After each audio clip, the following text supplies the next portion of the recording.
6 भूतों की कहानी। हनुमान जी से जुड़ी अद्भुत घटना को देखकर आप भी हैरान हो जाओगे।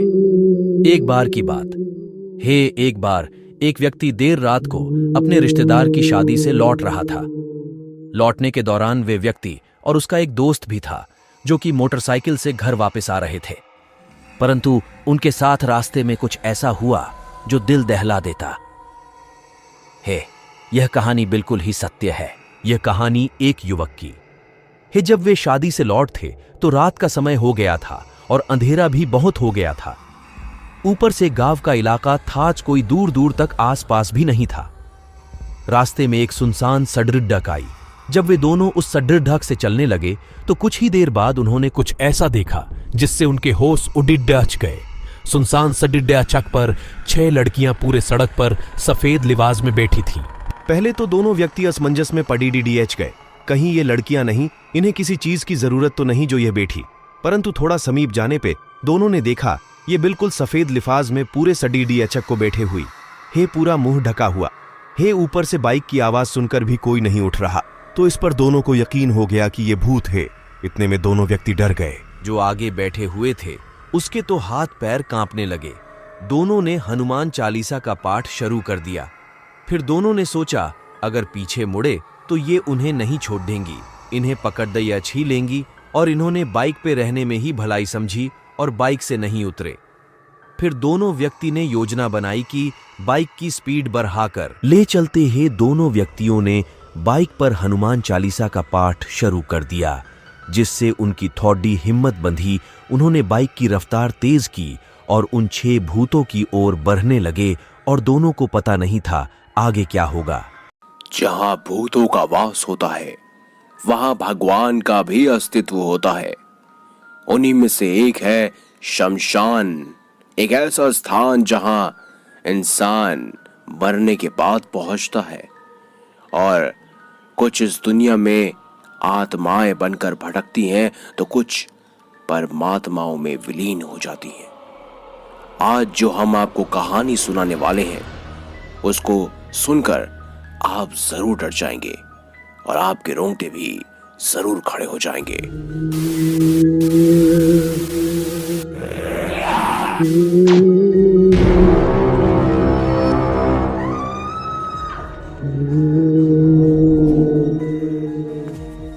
आप देख रहे हैं, ये कहानी है नोएडा में रहने वाले नितेश की।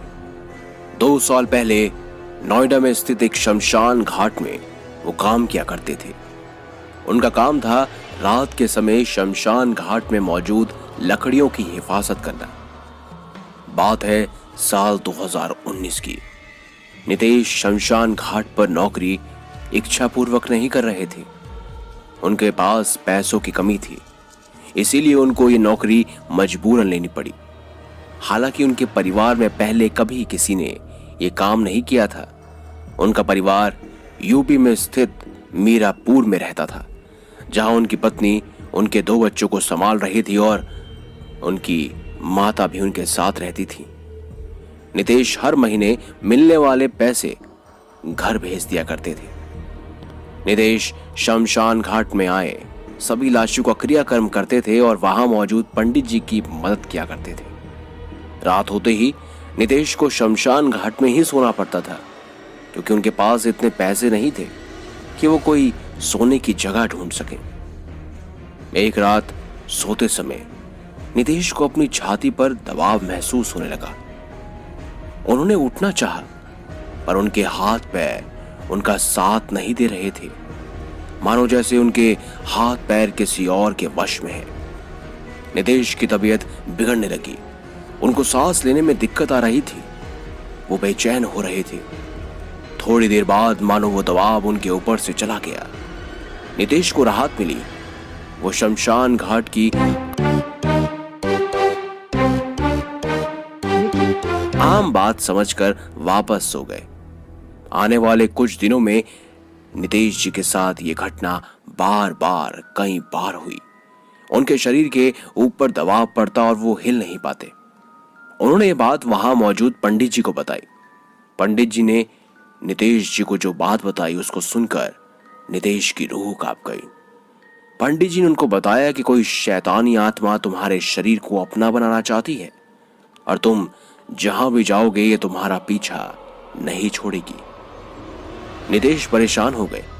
उसने पंडित जी से उपाय पूछा तो पंडित जी बोले कि तुम्हें अभी से लेकर अपनी जिंदगी के अंत तक भगवान शिव में लीन होना होगा, उनकी तपस्या करनी होगी। वही एकमात्र शक्ति है जो तुम्हें बचा सकते हैं। इस शैतानी आत्मा को अपने वश में कर सकते हैं केवल वही, देवों के देव महादेव। शमशान घाट में आत्माओं के साथ साथ भगवान शिव का भी वर्चस्व होता है, क्योंकि यही भूत प्रेत आत्माएं और राक्षस शिव के ही गण कहे जाते हैं और उनकी ही आराधना करते हैं। पंडित जी की बात सुनकर नितेश ने बगल के शिव मंदिर जाने की सोची। जैसे ही उसने मंदिर की चौखट को पार करने के लिए पैर रखना चाहा, वो उल्टा अपनी कमर के बल गिर गया। उसने बहुत कोशिश की अंदर जाने की, पर उस शैतानी आत्मा के कारण वो मंदिर में प्रवेश न कर पाया। परेशान होकर नितेश वापस और बस महामृत्युंजय मंत्र का जाप करता रहा। रात आते ही उसके शरीर पर फिर से वो दबाव बनने लगा, पर नितेश रुका नहीं।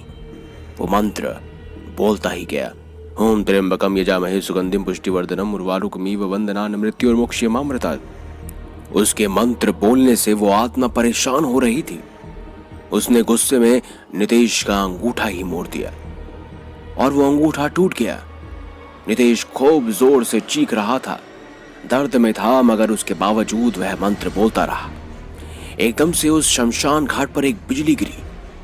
आसपास कहीं भी बारिश नहीं हो रही थी और ना ही मौसम खराब था, लेकिन उस शमशान पर बिजली पड़ी। नितेश ने अपना सर उठाकर देखा तो उसके सामने बहुत सारे भूत खड़े थे। फोन को देखकर घबरा गया। उसने देखा कि वो भूत प्रेत उसके चारों ओर थे।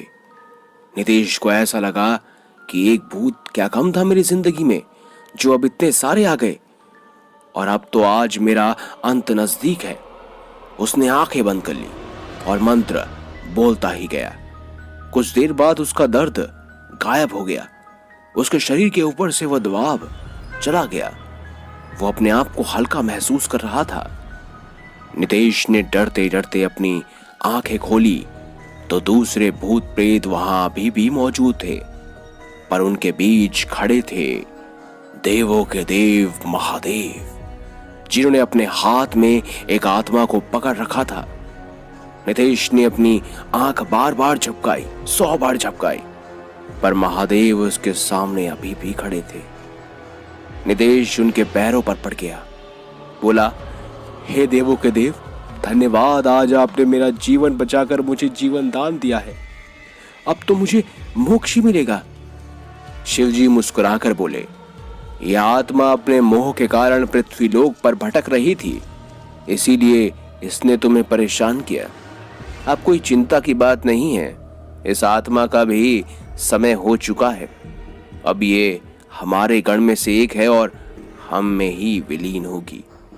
महादेव ने हाथ उठाया, अत्यंत प्रकाश चारों तरफ फैल गया और महादेव वहां से गायब हो गए।